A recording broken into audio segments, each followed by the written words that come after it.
Voice, आज की आवाज। कांग्रेस के उम्मीदवार के रूप में इंदौर लोकसभा सीट से नामांकन दाखिल कर आखिरी समय पर अपना नामांकन फॉर्म वापस लेने वाले अक्षय कांति बम से लेकर यहां पर जितने भी कांग्रेस नेता हैं उनको लेकर नाराज चल रहे हैं। रोजाना कांग्रेस नेताओं के द्वारा अक्षय बम के खिलाफ लगातार जुबानी हमले जारी है। वहीं पर कांग्रेसियों ने शोक सभा का आयोजन करा जहां पर अक्षय बम का विरोध किया गया। कांग्रेसी नेताओं का कहना है कि अक्षय बम और भारतीय जनता पार्टी के नेताओं ने यहां पर लोकतंत्र की हत्या कर दी है। भाजपा नेताओं ने अक्षय बम से लोकसभा उम्मीदवार का नाम वापस करवाकर एवं उसे भाजपा की सदस्यता दिलवाकर लोकतंत्र की हत्या करने का काम किया है। इसलिए कांग्रेस ने तीसरे का कार्यक्रम और शोक सभा का आयोजन किया और अपना विरोध जाहिर करा। इस दौरान कांग्रेसियों के द्वारा अक्षय बम के खिलाफ जमकर नारेबाजी भी की गई। वहीं पर कांग्रेस नेताओं का कहना है कि इंदौर में जो भी हुआ है वह पूरे देश की जनता के साथ में धोखा है। इससे भाजपा की छवि जनता के बीच में खराब हुई है, जिसका खामियाजा भाजपा को लोकसभा के चुनाव में उठाना पड़ेगा। विरोध के दौरान एक पोस्टर में अक्षय कांति बम को गद्दार भी कहा गया है। गौरतलब है कि कांग्रेस कैंडिडेट अक्षय बम ने आखिरी दिन अपना नाम वापस लेकर भाजपा की सदस्यता ज्वाइन कर ली थी। वहीं पर मुख्यमंत्री की मौजूदगी में यह सब कुछ हुआ था। अचानक हुए इस घटनाक्रम से पूरे कांग्रेस जो है वह सकते में आ गई है और अब कांग्रेस नेताओं के द्वारा लगातार बयानबाजी और विरोध प्रदर्शन किया जा रहा है। हत्यारों को लोकतंत्र के हत्यारों को लोकतंत्र के हत्यारों को लोकतंत्र के हत्यारों को लोकतंत्र के हत्यारों को लोकतंत्र के हत्यारों को कांग्रेस पार्टी जिंदाबाद, कांग्रेस पार्टी जिंदाबाद, कांग्रेस पार्टी जिंदाबाद, कांग्रेस पार्टी जिंदाबाद, कांग्रेस पार्टी जिंदाबाद। नरेंद्र मोदी हाय हाय हाय हाय हाय हाय, नरेंद्र मोदी हाय हाय हाय हाय हाय हाय, लोकतंत्र के हत्यारों को गांधी भवन पे श्रद्धांजलि का कार्यक्रम रखा था, क्या कहेंगे? आज से 3 दिन पूर्व जिस तरह से कांग्रेस के प्रत्याशी को हाईजैक कर जिस तरह से 3 दिन पूर्व प्रत्याशी को हाईजैक कर कैलाश विजयवर्गीय और रमेश बिंद्रा द्वारा हमारा नामांकन वापस करवाया गया था। कांग्रेस पार्टी को अंतिम समय पे किसी भी लायक नहीं छोड़ा गया था।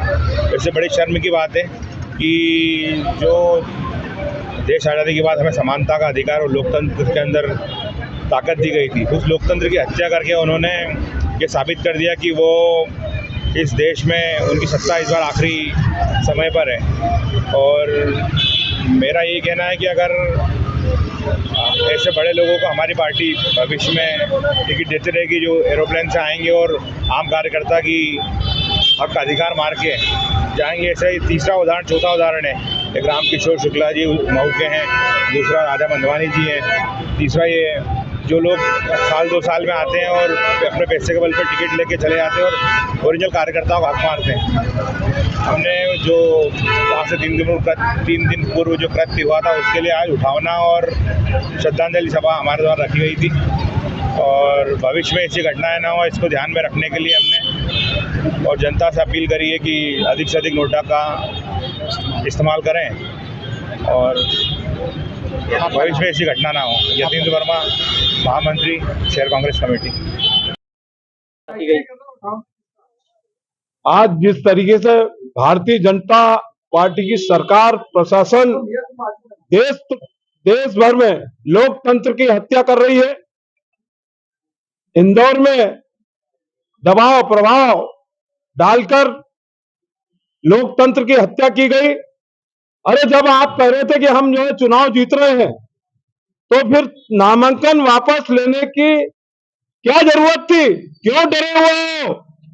और आप एक ही दिन में नामांकन वापस करवाते हो और उसी दिन भारतीय जनता पार्टी में शामिल कर लेते हो। आम जनता कह रही है कि किस तरीके से भारतीय जनता पार्टी की सरकार और उनके नेता लोकतंत्र की हत्या कर रहे हैं। आज हमने उसी को लेकर लोकतंत्र की जो हत्या हुई है उसी का हमने यहाँ पर जो उठावना यहाँ पर किया है। क्या करा? यहाँ जो है तस्वीर और उठावने के हमने वो रख के हार फूल माला डाल के जो है गद्दारों का स्वागत करा है और लोकतंत्र की हत्या का उठावना करा है। यहाँ पर हमने जो है इंदौर शहर कांग्रेस कमेटी द्वारा, मैं देवेंद्र सिंह यादव, इंदौर शहर कांग्रेस कमेटी कारवाक अध्यक्ष इंदौर। उठावने में लोग काफी कम दिख रहे हैं।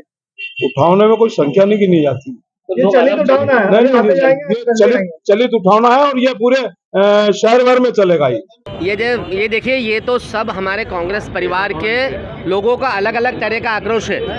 वो चाहे शोक सभा हो, वो चाहे पुतला जलाने वाला मामला हो, लेकिन कुल मिलाकर ये है कि भारतीय जनता पार्टी ने एक तरीके से लोकतांत्रिक व्यवस्थाओं को ध्वस्त करने का प्रयास किया। जिस तरीके से आदरणीय कैलाश जी ने, आदरणीय रमेश जी ने हमारे कांग्रेस के कैंडिडेट को एक तरह से अगवा करके ले गए, एक तरीके से एन कैन कैसे भी करके दबाने की कोशिश करी। जो कैंडिडेट फुल फ्लेजेड में चुनाव लड़ रहा था, वो अचानक ऐसा क्या हो गया। देखिए, ऐसा कौन आदमी है जिसके पीछे, अगर इंदौर शहर में मेरा मकान भी हो तो क्या एमओएस से बनाए, क्या नहीं बनाए ना, 95%। इसी तरह से हम काम धंधा करते हैं तो कुछ ना कुछ छोटी मोटी ऊंच नीच तो होती है। अगर आप लेकिन आदमी को दबाओगे, आदमी के ऊपर 307 लगाओगे, एन कैन दूसरी चीज़ें लगाने की कोशिश करोगे, तो ये साबित करती है कि किस तरीके से आपने कांग्रेस के कैंडिडेट को यहाँ से वहाँ से दबा के अपने साथ लिया और इंदौर शहर को कलंकित करने की कोशिश करी और भारतीय जनता पार्टी का असली चेहरा आपने दिखा दिया। मोदी जी, अमित शाह जी और भारतीय जनता पार्टी की जो डिक्टेटरशिप, तानाशाही वाली विचारधारा है, उसका असली चेहरा है इंदौर शहर। जैसा कि हमारे प्रदेश अध्यक्ष जी ने कहा कि हम आह्वान करते, हम निवेदन करते हैं इंदौर शहर की जनता से कि आओ इस बार हम इस भारतीय जनता पार्टी को सबक सिखा कर रहे कि जब आप को हम जिता सकते हैं और जब आप हमारे देश की अस्मिता को ख़त्म करने की कोशिश करोगे, लोकतांत्रिक व्यवस्थाओं को ख़त्म करने की कोशिश करोगे, हर चीज़ को निर्विवाद और निर्विरोध करने की कोशिश करोगे, वोट देने का अधिकार छीनने की कोशिश करोगे, तो इंदौर की जनता जागरूक है, दृढ़ संकल्पित है कि जिस तरह से स्वच्छता में नंबर 1 आए, कोविड के समय भी एक दूसरे को सहयोग करने में भी नंबर 1 आए, और आज जब लोकतंत्र को बचाने की बारी है, इंदौर की अस्मिता की बारी है, इंदौर के सम्मान के, इंदौर के गर्व की, सम्मान की बात है, गर्व को बचाने की बात है, तो इंदौर शहर की जनता, जो मैंने 2 दिन में भाव मन पड़ा है लोगों का, मान के चलेगा इंदौर इतिहास बनाएगा। वो चाहे वो नोटा पे वोट दे के हो, चाहे वो निर्दलीय प्रत्याशी को सपोर्ट करके, चाहे अपने घर में बैठ के वोट ना देकर हो, बहिष्कार करके हो, लेकिन इंदौर में इस बार इतिहास बनेगा